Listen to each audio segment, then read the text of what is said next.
So now it's my pleasure to invite the next speaker, Professor Giuseppe Paolisso from Napoli. No? Yeah. And he will talk about microplastic and nanoplastic in atheroma and cardiovascular events. Thank you, Professor Paolisso. Thanks for the invitation to the organizer. And let's go, and I will take the advantage of some slide that was presented just a few minutes ago. But as you know, micronanoplastics, which are fibers and particles ranging between 10 to minus 4 to 10 to minus 6 micromole, can enter in our body through 3 different pathways: inhalation, ingestion, and skin exposure. Anyway, as presented before too, once they have reached our body, can diffuse throughout all cells, tissue, and organs. So indeed, there are no tissue and organs can be without micronanoplastics. This is a list which has been appeared, the cartoon with the list which has been appeared more recently on Nature Medicine. It was some weeks ago, but indeed the data is widespread and is dramatically confirmed by all the data. So it goes from brain, blood, lung, liver, kidney, and so on. A point that should be also underlined that one of the most difficulties in micronanoplastic study are their determinations in order to be sure that you really detect micronanoplastics without having in the micronanoplastics body or cluster even organic compounds which are not indeed the micronanoplastics. This is again is a list of the main techniques by which we can provide these determinations, and of course I will not list all the techniques because otherwise it will be take a lot of times, but it is important to underline that the 2 major techniques that are used right now are the Raman spectroscopy and the laser direct infrared imaging, which are combining both the ones able to provide us either the more sophisticated, the precise determination, either the imaging of the micronanoplastic inside our body. So the presence of a micronoplastic in our body is not a discovery, it's a fact, it's a dramatic fact. But until some months ago, there was a question that was still not addressed. Is there a relationship between micronanoplastics and disease occurrence? In other words, the presence of a micronanoplastics in our body have a neutral effect or as a determinant for any disease. And that's the reason why we focused our attention for cardiovascular disease. And in particular, we focalized our attentions to cardio and cerebrovascular disease in patients with plaque atheroma. For that reason, we screened 312 patients, 304 were enrolled, and only 277 completed the follow-up. In this last group, there were 2 subgroups. One with 150 patients in whom we were able to demonstrate the presence of plaque polluted by micronanoplastics, and 107 who indeed were devoid by micronanoplastic pollutions in the plaque atheroma. Among the different micronanoplastics, the 2 more represented one in the plaques were polyethylene, which was present in close to 57% of the patients, while close to 4% of the patients were polluted with PVC. The 2 study groups were roughly well matched according to anthropometric data, cardiovascular and cerebrovascular risk factor as far as medication use.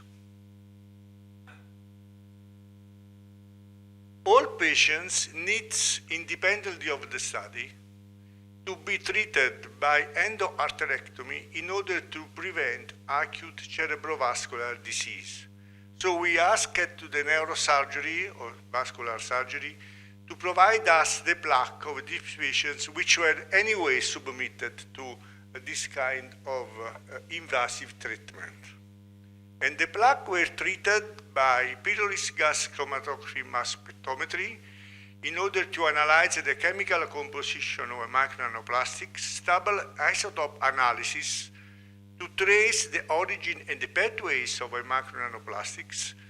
We also provide electron microscopy evaluations in order to get imaging of the micronanoplastics. And the same plaques for, of course, biomarkers to determinations and histochemical determinations were also treated by ELISA and immunohistochemical assay.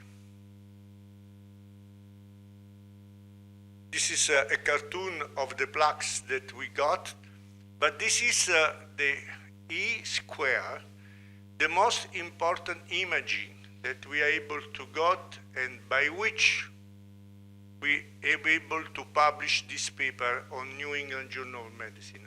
I explain you why. One of the major criticisms coming from all the referees was if the presence of micronanoplastics in plaques would be associated with a post-processing method. In other words, if the micronanoplastic was somewhere present in our lab and the contamination comes after the endoarterectomy. Now,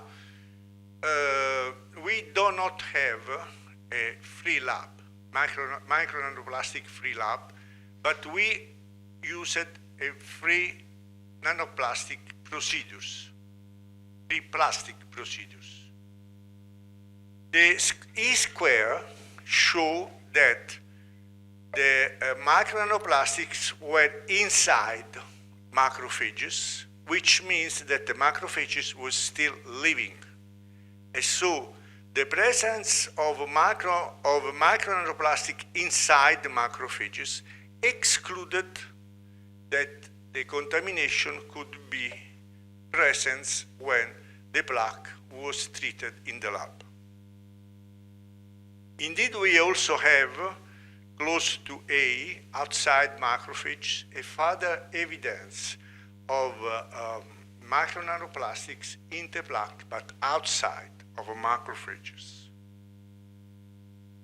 Once the plaques has been polluted, it became much more inflamed, and as said before yesterday, that it is very likely that when there is a micro nanoplastic inside the cell, there is a significant increase, a real spike in TNF-alpha. We also find a significant increase in interleukin 18, interleukin 1 beta, TNF-alpha. You see how much is the difference exactly as said yesterday, and also interleukin 6. But the most also important data, which is on the E-square, on the right side, is that the collagen content of these plaques is dramatically decreased. Now, if you combine the knowledge of increased inflammation and lower collagens, you get immediately the information that the plaque is greatly unstable.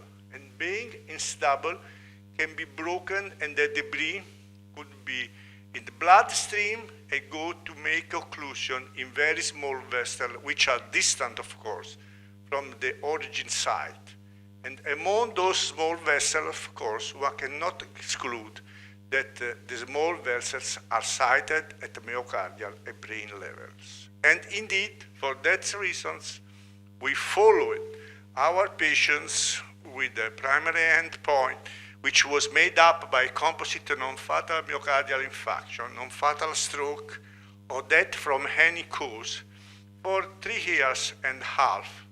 And as you can see here, indeed, as expected, we find out that in patients with polluted micronanoplastics in the plaques was present an hazard ratio which was 4.5 times higher than patients without polluted plaque. Now, this is a very dramatic hazard ratio, especially compared to the sample size, especially reported to the follow-up time. But the explication that we give to this kind of phenomena is that this kind of hazard ratio is not only due to the micronanoplastics, but is due to the micronanoplastics and nanoplastics either as a shuttle of other toxic substance, as heavy metals, microbes, and other substances which are very toxic for our body. So it is the combinations of all those factors which provide us so very important, dramatic impact on healthy problems in our subjects with micronanoplastic pollutions. More recently, in our lab, we also combine the gas chromatography and Raman spectroscopy with the laser direct infrared imaging, which allow to perform different measurements. There are only 3 machines like that in Italy, and one is the newest one. And as you can see here, we were able to determine in human blood the different types of, with different colors, which represents the percentage, the prevalence of the different micronanoplastics. And also, we can group the different micronanoplastics according to the size of them. This one is a further imaging in human blood. This is there is also the possibility to make statistics according, again, this is data from plaque atheroma, according to the type of micronanoplastic and the different size of them, so that you can immediately understand for each piece of plaque, each sample that you analyze, how much micronanoplastic do you have according to the different sites. Now, maybe has been already said by the colleague has preceded me, but each polymer have a different size, and of course, different size means different possibility to enter in the cells. Let's say polystyrene is easy to entry, polyethylene has a greater size, it's much more complex than polyethylene entry within the cells. So it's important to have classification according to the type and to the size in order to better understand the degree of contaminations. And this one is the dramatic report that what happens at the lung level. In practice, you see that it's a very nightmare, or is it just a night ski? Whatever you prefer. But it's a very dramatic plot that we have for a piece of lung. Now, the last part of this communication, I will show you further data, because when we talk about the micronanoplastic in heart, there is not only the problem that the heart could be affected by myocardial infarction because some vessels is blocked, but we can have also contamination of the cardiomyocytes. And we have to understand if this contamination produces any damage. This is data which comes from people from Korea, I believe, and they show the polystyrene, which is, I repeat, the most easily polymer entry in our body and in our cells. At cardiomyocytes level, this is a models made by staminal cell-derived cardiomyocytes. We're able to decline the contraction amplitude at the max contraction velocity with a simultaneously increase in contraction durations. Of course, all those parameters prompt us to hypothesize that such kind of contamination could also help, quoted of course, to develop heart failure. In our lab, we perform similar data with a different model, which are not the staminal cells, but ACA16 cardiomyocytes. And we performed incubation for 12 days with always chronic polystyrene, but it was higher dosage, of course. And first of all, we were able to see that there was a decline in cumulative population doubling, but much more important, if we use the fluorescence microscopy and we marker the nucleus with blue, we marker the micronanoplastic with the green, we marker the cytoplasm in the phyloid in red, and we merge the three colors, we were able to say that the polystyrene nanoplastics were mainly distributed in perinuclear cytoplasms. Now, a point that it was also shown yesterday that a mainly damage focus for the micronanoplastic are mitochondria. And indeed, we also went to analyze mitochondrial functioning.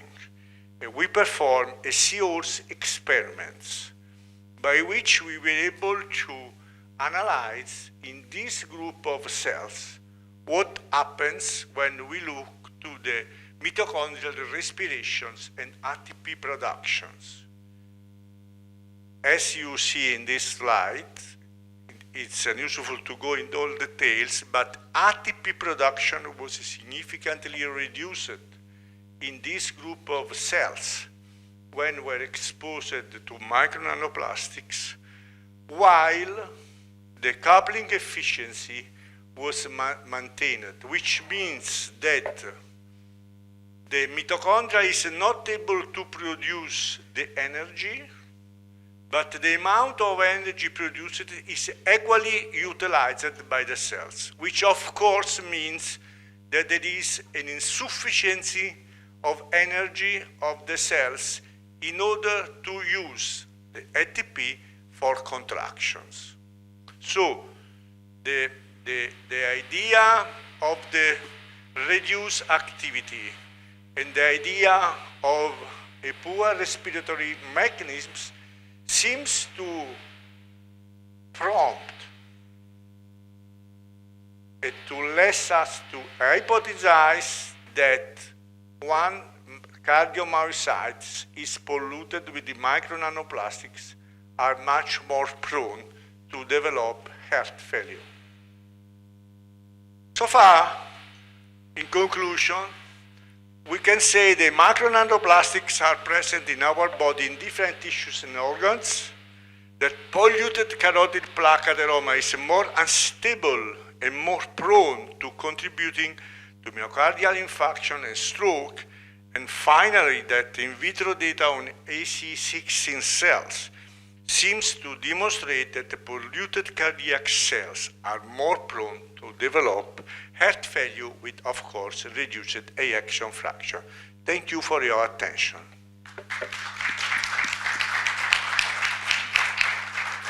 Thank you very much, Professor Paolisso. Very fascinating